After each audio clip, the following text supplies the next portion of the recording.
पुण्यातील कथित लैंगिक अत्याचार प्रकरणात अटक करण्यात आलेल्या ऋषिकेश वैद्य याला लष्कर न्यायालयाने 14 दिवसांची न्यायालयीन कोठडी सुनावली आहे।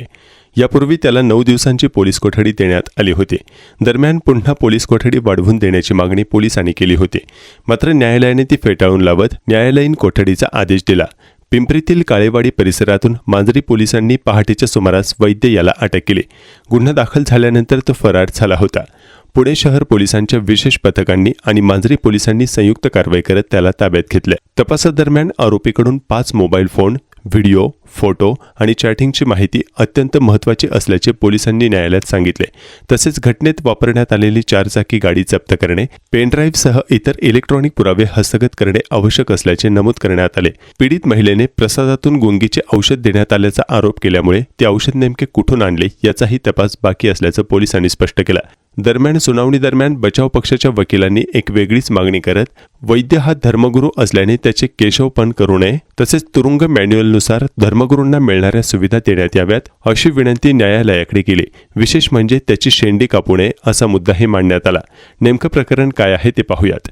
नाशिकमधील भोंदूबाबा अशोक खरात प्रकरण गाजत असतानाच पुण्यातील एका विवाहित महिलेने धाडस करून तक्रार दाखल केली। ऑक्टोबर 2023 मध्ये सोशल मीडियाद्वारे तिची ऋषिकेश वैद्यशी ओळख झाली। वैद्याने स्वतःला महादेवाचा अवतार असल्याचे सांगत तिला आपल्या चाळ्या तोडले। पुण्यातील एका लॉजमध्ये भेटीदरम्यान त्याने महिलेच्या प्रसादात गुंगीचे औषध देऊन तिच्यावर लैंगिक अत्याचार केल्याचा आरोप आहे। त्यानंतर वसई येथेही त्याला बोलावून अत्याचार केल्याचं समोर आलं आहे। या प्रकरणी वसईतील माणिकपूर पोलीस ठाण्यात गुन्हा दाखल केला होता, जो पुढे मांजरी पोलिसांकडे वर्ग करण्यात आला।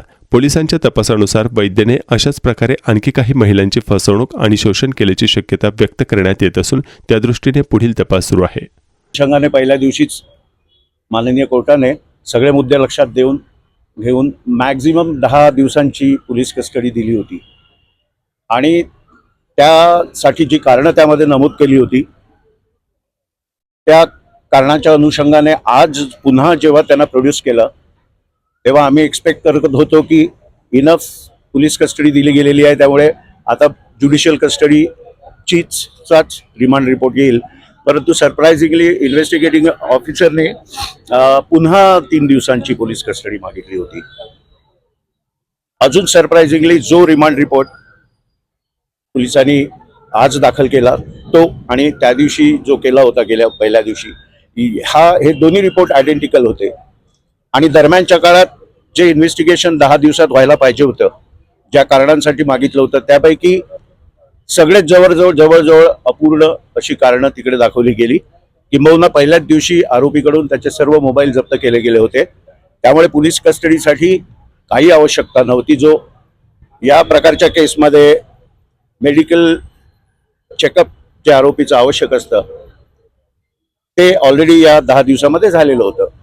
त्यामुळे अशा प्रकारे जी पोलीस कस्टडी मागितली होती त्यामध्ये काही तथ्य नसल्यामुळे आणि त्या अनुषंगाने आम्ही जो युक्तिवाद केला तो मेहरबान कोर्टाला मान्य पडला आणि त्या अनुषंगाने ज्युडिशियल कस्टडी माननीय कोर्टाने दिलेली आहे। नाही, आता इथे प्रोसिजर असं आहे, आज फक्त मॅजिस्ट्रेट किंवा ज्युडिशियल कस्टडी झालेली आहे।